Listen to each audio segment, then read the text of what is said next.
Guys, if you're watching this, make sure you subscribe. And if you want to watch the whole thing, you can watch it on YouTube, Apple Podcasts, or Spotify. Love Island next. Yeah. You went in there, you went as a bombshell, which arguably could be the most stressful way to come in. I'd hate to do Casa Amor. I was going to say that's the most stressful. There's no way. Fuck that, respectfully. But you went into actually a terrifying group of people. You had Amber, you had Olivia Attwood. Do you know what? They were very big personalities in there. And you went in and just went, Kem, how was that? So you got scouted for it. Look, you know how hard it is to get on there, Grace. You have tried, right? Yeah.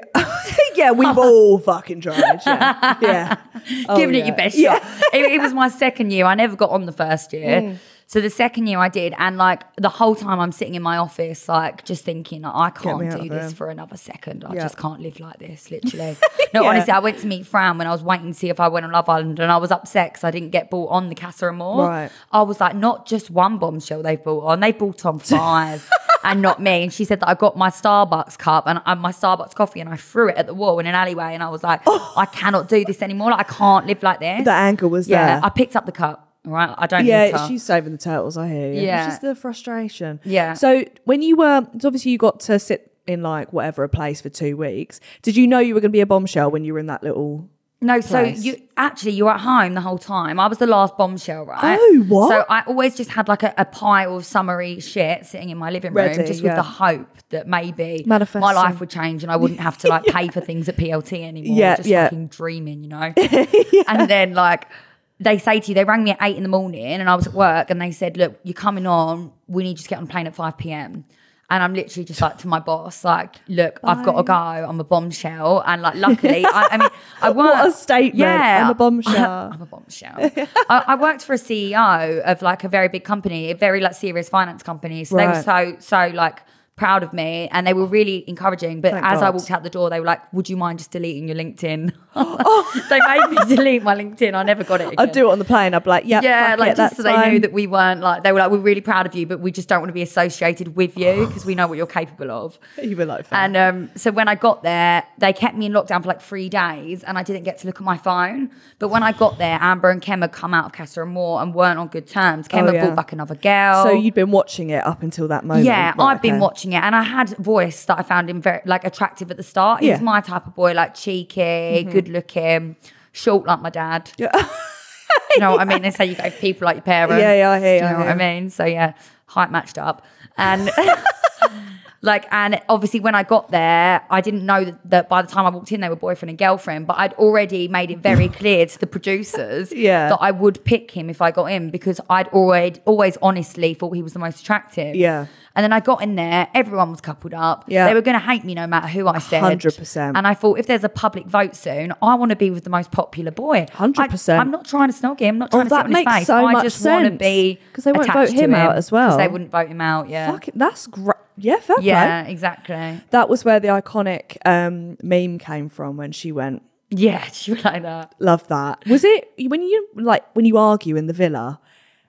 Do you shit yourself a bit? Because I'd be like, nah, I've got to go home. I can't do the confrontations. You've got to see them. It was horrific. I cried all night, cried myself to sleep. Don't blame you. It was so bad Don't blame because, you. like, imagine you're in a room with a few girls and they're all they're all friends. Yeah, you're in a room with girls and every single one of them hates you, right? You don't know any of them, but every single one of you hates you.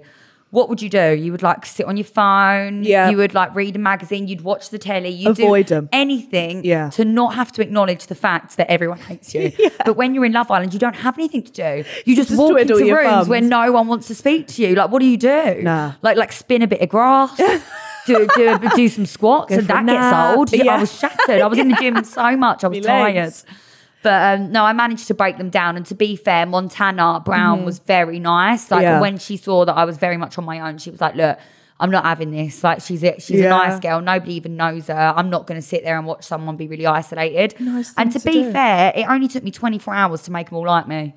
And that's impressive. Yeah. 100%. I'd have been out that door. You got to Did the producers, like, were they a bit like, do you guys want to go a bit easy on her or not? No, really? yeah, they did. Oh, they did. Well, yeah, when it was getting really bad, they called me outside whilst I was crying, and that's when they got. I didn't actually cry in front of the girls, to be fair. I cried outside and in the room because I didn't want them to smell my weakness. Yeah. But they got Montana to come out, and they just really made sure that I wasn't in like serious distress, and they had to ring my mum because my mum was having like a panic attack, obviously, watching me have a breakdown on live TV. Then it just cuts. Oh yeah, next tomorrow night. Yeah, you're still crying out there. I'm still there, still having a breakdown. How would you rate your Love Island experience? Like, did you enjoy it? I loved it. I just thought it was amazing. I was so happy to be there, and I just knew it was going to change my life. Oh yeah, always does though, doesn't it? Yeah, 100%, especially in that era.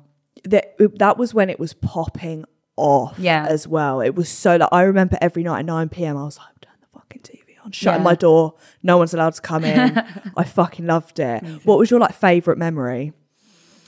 Oh, it's such a pathetic memory, right? But this is when you could. This is how my brain works. This is when you could smoke on Love Island, and we would literally, honestly, I don't smoke anymore at all. Maybe the odd vape, maybe the odd vape, right? But I don't smoke cigarettes. But everyone smoked so much that in the end they had to ban it because it was obviously like encouraging people to smoke. Yeah. And where does the drama happen? Smoking area. In the smoking area, because that's where it's going off. But Camilla's Jamie, you know, the one that he went to put his cigarette in his mouth and somehow he'd flipped it and he put the burnt side in and he burnt like the whole inside of his mouth. And he was like, bleh. And I just remember finding it so funny because he's so serious and handsome and he really just I cannot believe Camilla and Jamie came out of that season. No. They're just the purest, sweetest, like wholesome, like country family. Like, do you know what I mean? And they're just so normal. Yeah. Sometimes I'm like, I can't believe they were even on the show. But then you've got to remember her job used to be deactivating bombs in like third world countries. This woman is like, do you know what I mean? The stuff she's done. Everyone else is like, I do like corporate. She's like deactivating bombs. Yeah, exactly. And you don't really have anyone like that now. Like Jamie and Camilla were really interesting characters and they were a bit older as well. Yeah. You kind of always get the same sort of people. And you could drink on your series. Or could you not? It was like rehab. Why though? You could smoke. Do you know why? I think they did on the original series, you can really tell. And I think it got so popular and so big that they didn't want people making mistakes they could never take back. The shagging, like when Zara got dethroned as Miss World or whatever it was.